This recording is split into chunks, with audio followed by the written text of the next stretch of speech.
这是二战时期极为罕见的一幕。儒雅的德国军官来到了法国农民家借住，他脱帽致敬时身姿笔直，眼神中透着对屋内之人的尊重。然而迎接他的却是祖孙俩冷漠的眼神与刻意保持的距离，他们的心中满是对侵略者的抵触与愤懑。即便面对眼前这个看似温和的军官，也不愿放下心中的芥蒂。借宿这个事情本身也是不容抗拒的。白天德国军官的父亲便毫不讲理地冲进了简妮的家中，一眼就相中了他父母的房间。简妮的父母都是因为战争而亡，尽管去世已有多年，但简妮每天都会打扫父母的房间，并插那一捧刚摘的鲜花，仿佛父母从未离开过一样。如今他唯一的精神寄托也要被侵略者破坏，简妮面对这样的安排，却也只能忍气吞声。他能做的唯一反抗，便是趁着士兵们往房间里搬运行李时，将鲜花和父母的合照拿走。这个冬天来的似乎比往年更早一些，战争带来心灵上的寒冷，也更让人们感到无助与绝望。即便坐在火炉旁，简妮冷得忍不住缩手，祖父便建议他为自己弹奏一曲，顺便暖暖身子。于是简妮弹奏了巴赫的《哥德堡变奏曲》，整体曲风深沉而内敛，恰似简妮在这动荡乱世中坚守的内心孤岛，默默宣泄着无法言说的抵抗情愫。德国的上尉威尔纳抵达住处，他听着曲子不知不觉入了迷，但当威尔纳刚在门口站定，琴声便戛然而止。在这一方小小的空间中，威尔纳彬彬有礼的自我介绍，与祖孙俩的冷漠做了对抗。Je suis désolé. Ma présence ici, naturellement nécessaire. J'aurais évité si cela était possible. 威尔纳表达了歉意后，后知后觉地摘下了帽子，请求了祖孙俩为自己带路。简妮迅速起身，不情愿地带着威尔纳来到了父母曾住过的房间。威尔纳环视了一圈，由衷地对环境进行了夸赞，简妮却只留下了一个冷漠的背影。即便清楚自己并不受待见，威尔纳仍旧保持着应有的风度。见到面后会立正行礼，晚上回家也会道声晚安。他还考虑到又变天了，这里可能会很晚回来，便主动提议祖孙俩将大门关上，这里可以从小门通过。所以威尔纳回到了自己的房间。当祖父欢呼可以不用给敌人留门时，简妮却下意识地否决了这个想法。一段时间的相处后，他内心的天平已经在不知不觉间开始倾斜。这天简妮如往常般前往固定点领取日常口粮。如今法国作为殖民地，民众的所有的粮食都被德军控制着，普通民众只能排队守着领取。当简妮领完食物后，却发现原本锁好的自行车竟在自己眼皮底下被人顺走了。无奈之下，简妮只好认命地走回了家中。遥远的路程令他的双脚磨出血泡，腿脚不便的祖父只能心疼地注视着简妮。随着门外的停车声响起，这也意味着威尔纳即将踏入家门。简妮快速地坐到了壁炉旁，等待着威尔纳前来打招呼。随着对方的声音打破了平静，简妮不动声色地用翻书页的动作做出了回应。威尔纳显然注意到了这一点变化，于是他主动走进客厅，对着两人说了几句话。J'ai toujours aimé la France. J'étais un enfant à l'autre guerre, et déjà j'aimais ce pays.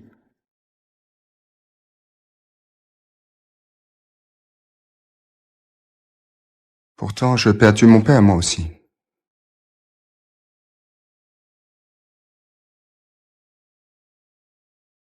Quelle est la famille française ou allemande qui n'a pas eu un mort par la Grande Guerre?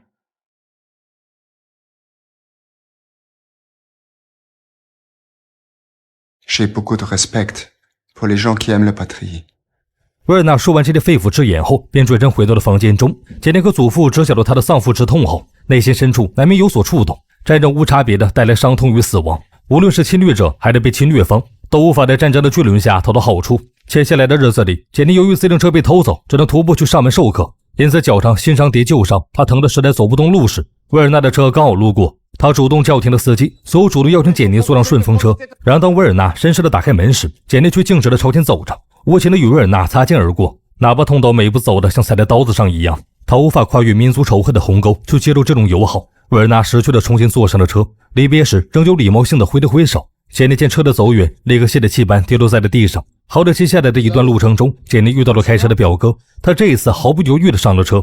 一路上心怀不轨的表哥故意挤着简妮占尽便宜，一到家门口，简妮便迅速地与表哥拉开了距离。果然人与人之间最怕对比，在表哥猥琐行为的衬托下，威尔纳的含金量还在上升。于是简妮开始期待着夜晚的降临，他已经习惯了威尔纳在睡前说一声晚安，可今天威尔纳表现得十分奇怪，他竟然直接回到了房间中。简妮莫名感到一阵失落，好在这个感觉并没有持续很久。没过一会儿，威尔纳穿着便装下了楼，他敲响客厅房门时，礼貌地请求了一桶烤火取暖。威尔纳见祖孙俩虽然没有回应，但也没有之前表现得那么抗拒后，便主动走到了壁炉前，感受了久违的温暖。一时间，威尔纳想起了自己德国的家，简妮忍不住偷看他的背影，用眼神丈量了两人的距离。然而在维尔纳起身时，他的注视迅速抽离。只见维尔纳来到了书架旁，一口气说出了众多法国作家的名字。显然他之前对法切兰的喜爱并不是随口说说。接着维尔纳来到了钢琴前，表达了对巴赫前奏曲的喜爱。很显然两人初见时，简妮的弹奏给维尔纳留下了深刻的印象，但他如今迟迟不肯弹奏，也不愿与敌人分享。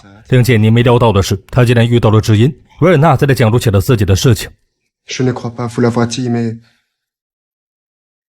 je suis musicien, moi aussi. Compositeur. Certains sont dans l'armée par la vocation. Chez nous, c'est un peu la tradition familiale. Nous n'avons pas vraiment le choix.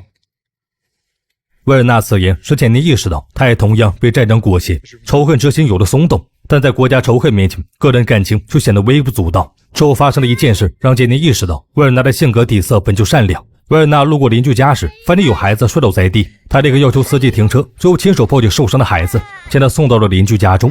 这一幕被简妮尽收了眼底。如此善良的维尔纳，根本无法让他和侵略者画上等号。简妮愈发对维尔纳产生了探索的欲望，于是他找到了邻居家的男孩皮尔，想要回味维尔纳说过的每一句话。临近夜晚，简妮会习惯性地望向门口，如果维尔纳回来的晚了，他会不由得担心。但是当维尔纳抵达时，简妮就会立刻别扭地看起了书，心中也被羞涩与紧张填满。维尔纳的一句晚上好却胜似千万句情话，如同徐徐的海风在平静的海面上激起波涛，少女的心因此久久难以平静。维尔纳蹲在火炉旁取暖，明明在触手可及的位置，但两人都清楚，他们之间隔绝了一道不可跨越的鸿沟。Il fait bon ici.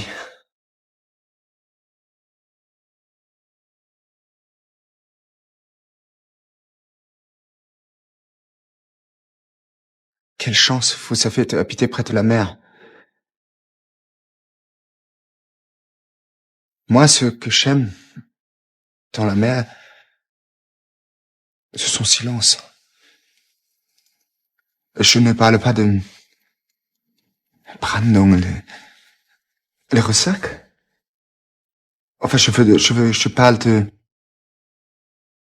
ce qui est caché.De ce qu'on devine. La mer est silencieuse, mais il faut savoir l'écouter. 维尔纳好像在诉说着对平静海面的喜欢，但他的话语却忍不住让人联想到身旁这位拥有着蓝色眼眸的姑娘。她沉静内敛的性格下，藏着同样一颗悸动的心。祖父的双眼在两人之间来回逡巡，仿佛已经洞察一切。好在维尔纳说完后，便识趣地转身上楼。离开前仍旧没有忘记说声晚安，简妮却不受控制的任用泪水模糊双眼。Pourquoi me regardez-vous comme ça? Tu mettras la bûche de côté avant de monter, afin qu'elle ne brûle pas pour rien. 祖父并没有回答这个本就没有意义的问题，可这少女的心却彻底乱了。但很快简妮又清醒了过来，她的学生因为身份特殊，连夜和父母逃离了此地。只留下了一辆自行车。简妮在学长邻居的劝说下骑走了那辆车子，一路上她任由泪水打湿脸庞，少女懵懂的心如同海边的泡影，即便在阳光下短暂的闪耀着绚丽光彩，可转眼间就会破碎消散，归于虚无。简妮回到家中时，祖父正在和表哥侃侃而谈，显然对他感到十分满意。即便表哥今天穿得人模狗样，但是简妮却深知他的恶劣。简妮回到房间，擦去一身的狼狈，她透过镜子看到了曼棉的少女身躯，这才意识到自己已经长大了。于是简妮换上了母亲当年穿过的裙子，欣喜地和祖父分享时，祖父却忍不住有些担心起简妮。突然注意外表的他已经难掩少女心事。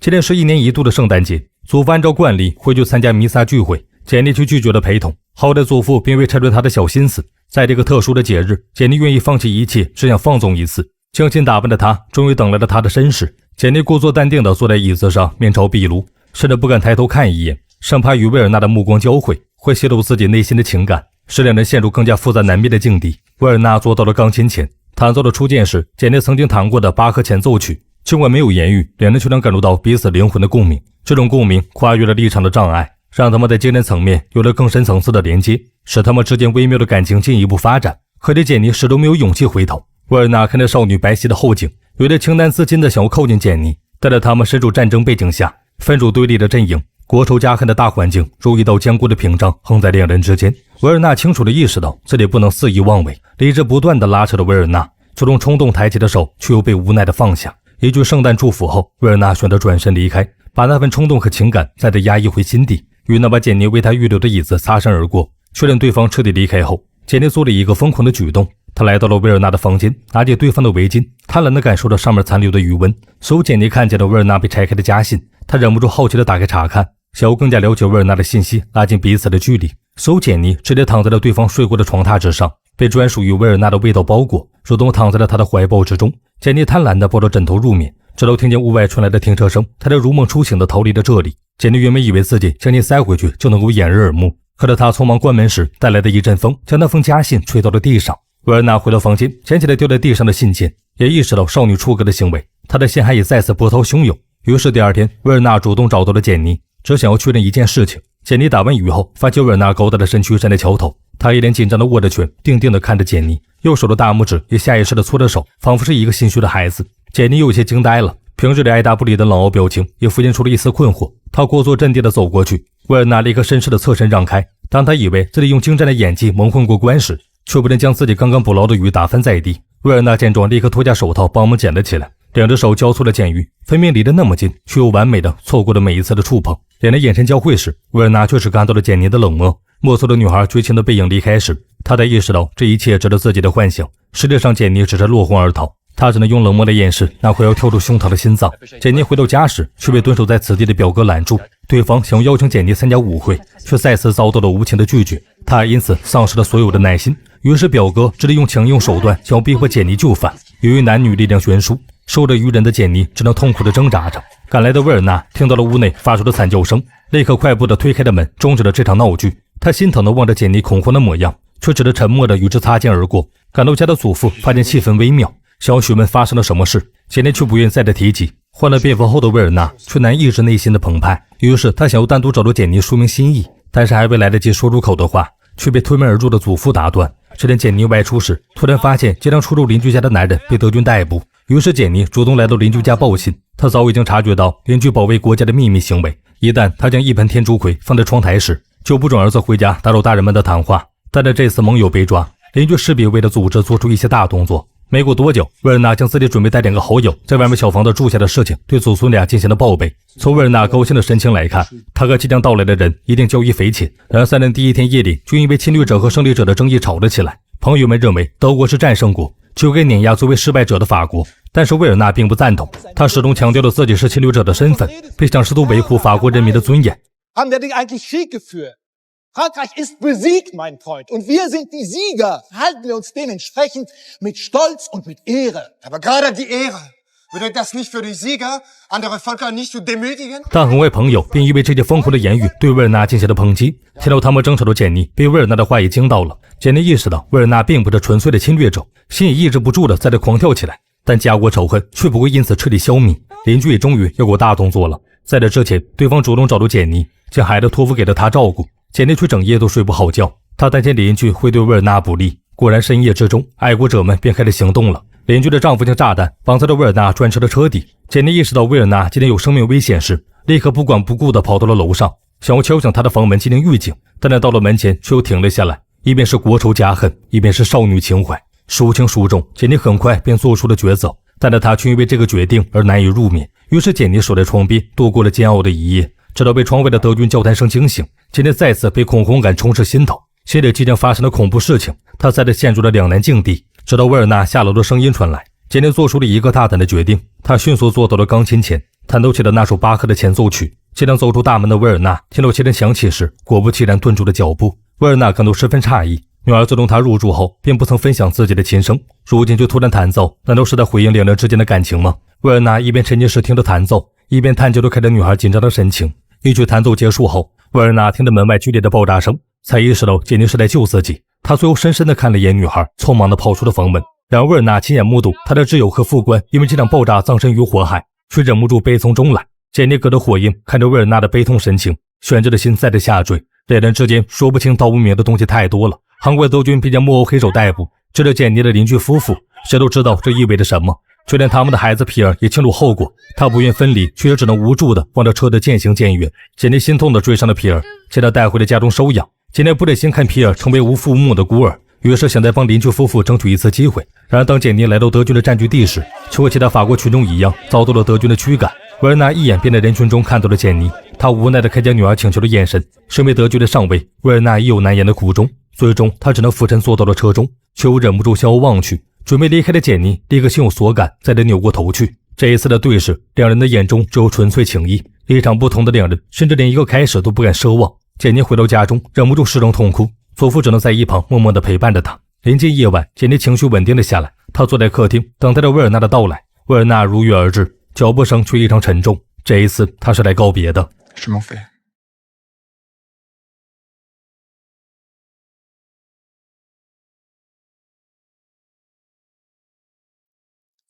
Je demandais de partir sur le front russe.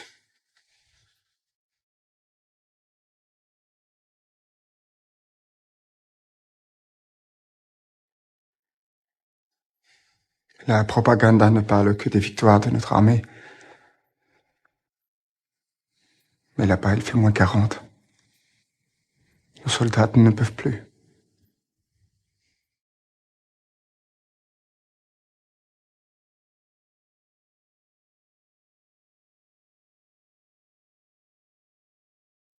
Je mets en route ce soir.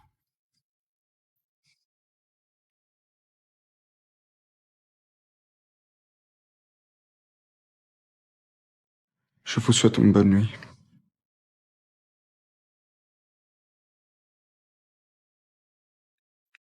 Adieu. 维尔纳看着简妮的眼泪如同断了线的珠子般在脸颊上流淌，他也只得多看了少女一眼，便转身离开了。痛失父母的简妮比谁都清楚战争的恐怖，那里是死亡与绝望的深渊，无数年轻的生命将在战争的巨轮下被无情碾压。于是他再也难以抑制内心的冲动，简妮果断地追了出来。本来已经坐在车中的维尔纳立刻主动下了车，听到了简妮第一次从他开口说话。